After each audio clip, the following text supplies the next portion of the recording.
Coucou, bienvenue pour cette nouvelle vidéo. J'espère que toutes les autres vidéos vous ont été informatives.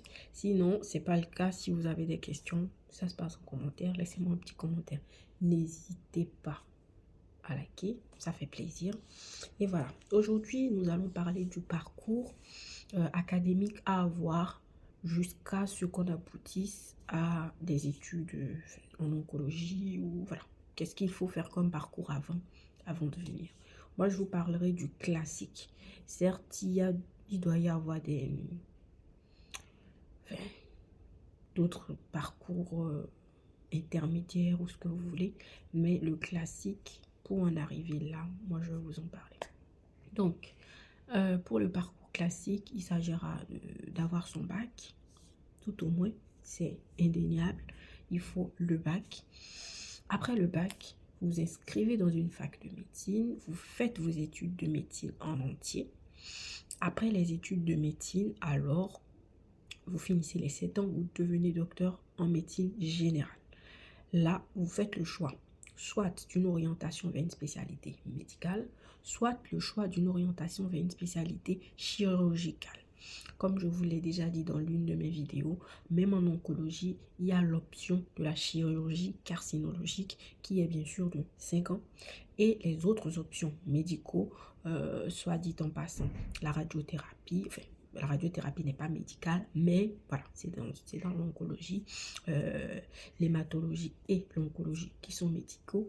Eux, vous ferez 4 ans. En plus des 7 années minimum que vous aurez fait de médecine générale. Donc, 7 plus 4 ou plus 5. Donc, c'est ce parcours-là qui vous permet d'accéder au titre de docteur, de spécialiste en ce que vous voulez selon la branche que vous allez prendre. Maintenant, lorsque vous êtes pendant votre cursus en oncologie, pendant le cursus, vous avez au bout de la 2e année l'option de faire un stage à l'extérieur. Et pour ces stages, il y a, je vais dire, 3 grandes écoles. Enfin, quand je dis 3 grandes écoles, vous allez comprendre.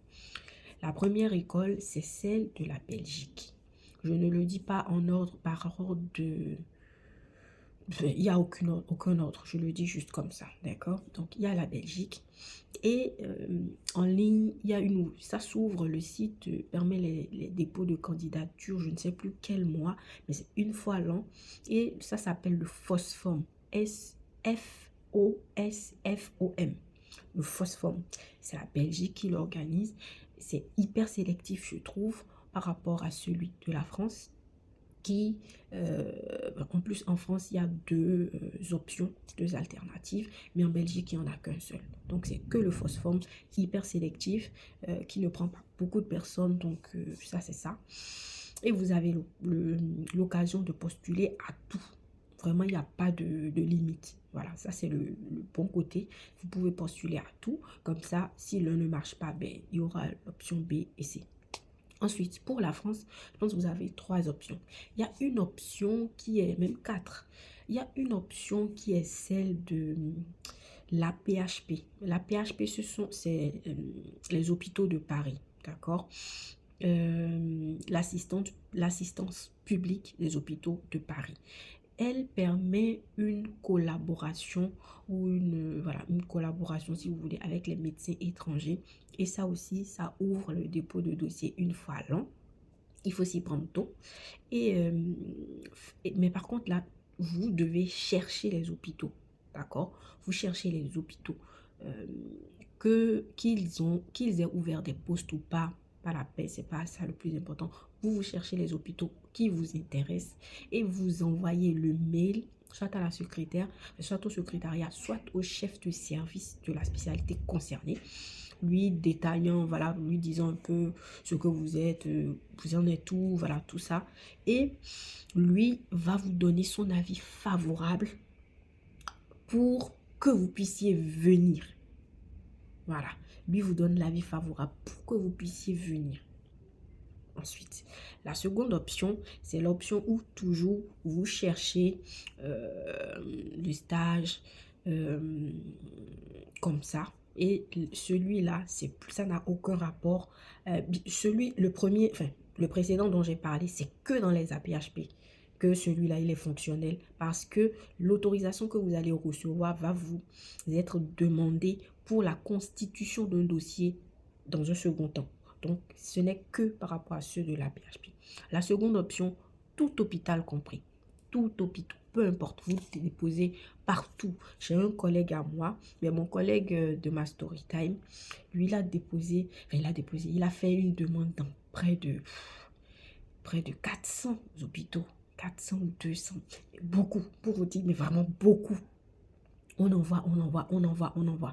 Tant que tu es novice dans le système, on n'a pas du recul parce que quand tu déposes un dossier, on te demande une lettre de motivation pour connaître vraiment, pour savoir si tu es une personne avec un bon recul en qui on peut faire confiance. Mais quand on n'a pas le recul, c'est délicat. Donc, il faut déposer énormément. Et je me rappelle sur toutes ces demandes, ces dépôts de dossiers qu'il a fait, à tout casser, peut-être qu'il a reçu une vingtaine de retours en fait. Pour vous dire. Donc, c'est vraiment très important. Déposer au maximum. Si vous optez pour cette solution-là, au maximum, déposez les dossiers. La troisième option, c'est celle du DFMS. D'accord? Et on est bien dans le contexte où vous êtes toujours en formation. D'accord? Donc, il y a le DFMS. Le DFMS, lui, ça ouvre aussi chaque année. Et vous postulez. Et il y a une liste de dossiers qui vous est demandée. Ça se fait en 3 parties, je pense. La première partie, il faut envoyer un dossier en décembre de l'année précédente. Parce que en fait, le DFMS, ça, vous postulez une année avant d'aller au stage. Vous voyez? Donc, en fait, si vous devez commencer en 2020, il faudra commencer par vous préparer en fin 2018. Vous voyez ce que je veux dire? Voilà. Fin 2018.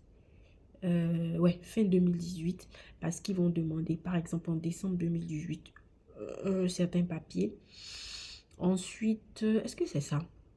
En novembre 2000, je sais plus, c'est un peu mélangé, mais dans tous les cas, restez à l'affût parce que les choses ont changé par rapport à moi, l'année où, à mon époque et tout, les choses ont changé. Avant, il n'y avait pas le dossier, le pré-dossier, il n'y avait pas ça. D'emblée, les soumissions ouvraient en novembre, voilà, de l'année précédente. Donc, on déposait la première partie et il nous revenait, nous donnait l'acceptation du dossier. Ensuite, on complète après cela d'autres dossiers et on nous donnait les postes. Et par rapport aux postes, le nombre de postes ouverts dans ta spécialité, quand je dis le nombre de postes, ça veut dire par exemple en oncologie, il peut y avoir une vingtaine d'hôpitaux qui recherchent ton profil. Donc, tu as la latitude de choisir d'envoyer un dossier à seulement 4 hôpitaux ou d'en envoyer à tous les 20. Tu vois, tu as complètement le choix de le faire. Et je pense que ça a été dématérialisé après la COVID. Et du coup, tout se fait, ou beaucoup d'envois se fait en ligne. D'accord? Mais quand même, il y en a deux qui se fait toujours par courrier postal. Donc, il y a cette option-là. Voilà. Là, je vous ai parlé de 3 options. On laisse complètement à part le côté de la Belgique pour la France. Lorsque vous êtes dans les démarches du DFMS, si au préalable, vous avez obtenu l'avis favorable de médecin de l'APHP, vous allez introduire, ça va vous... en fait, si vous avez déjà obtenu l'avis favorable d'un médecin de la PHP, d'emblée, quand vous déposez votre dossier pour le DFMS, ça accélère les choses en fait parce que vous avez déjà l'avis favorable. Ce n'est plus que vous passez comme tout le monde et on va trier. Il n'y a pas de tri, vous passez d'emblée.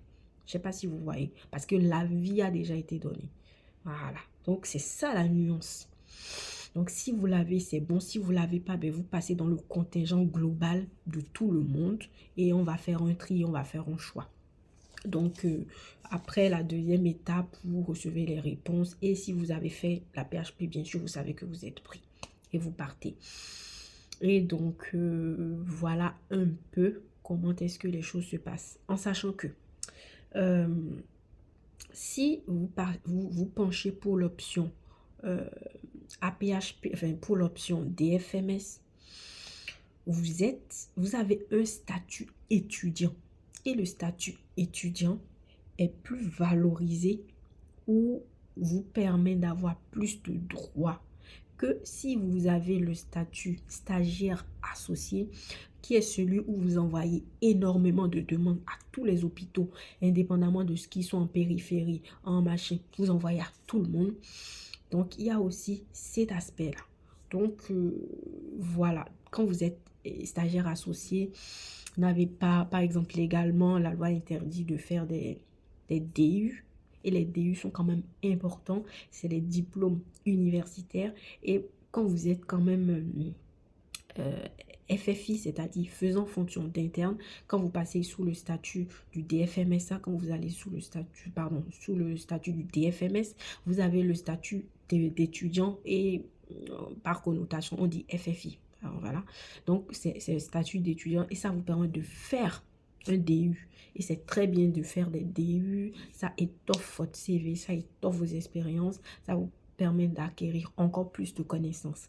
Donc voilà, c'est vrai qu'il y a certains chefs de service qui, même si tu es sous le statut stagiaire associé, peuvent te faire par dérogation, peuvent accepter que tu fasses les DU. Parce que les DU, ça veut dire que tu seras absent à l'hôpital les jours de DU. Donc il y en a qui ne veulent pas du tout, qui sont très carrés dessus, d'autres qui acceptent. Mais c'est au cas par cas. Donc voilà un peu les choses par rapport au parcours, je vais dire, global, classique, que vous pourrez avoir, enfin, que vous aurez, voilà, quand vous viendrez pour votre formation de spécialité médicale au Maroc. Et bien sûr, quand vous finissez les 1 an, vous revenez au Maroc pour clôturer votre formation, récupérer votre dossier. Et si vous avez fait correctement les choses pendant votre séjour de stagiaire en France, votre retour en France sera beaucoup plus facilité. Vous allez vous intégrer facilement dans le système et reprendre juste la suite des choses. Voilà. Si vous voulez savoir plus sur le sujet, comment revenir en France, comment ci, comment ça, n'hésitez pas à me poser les questions en commentaire. Moi, j'ai beaucoup d'idées, beaucoup de choses, mais bon, je ne sais pas trop si ça vous correspondra, si ça vous intéresse. Donc, mettez-moi en commentaire ce que vous voudriez savoir sur comment faire pour revenir, machin, voilà. Posez-moi les questions. J'espère que ma petite vidéo vous a plu, qu'elle n'a pas été trop longue. N'hésitez pas à me poser des questions, à mettre un petit like, à partager la vidéo. Et on se dit à la prochaine plus nouvelle vidéo. Tchuss!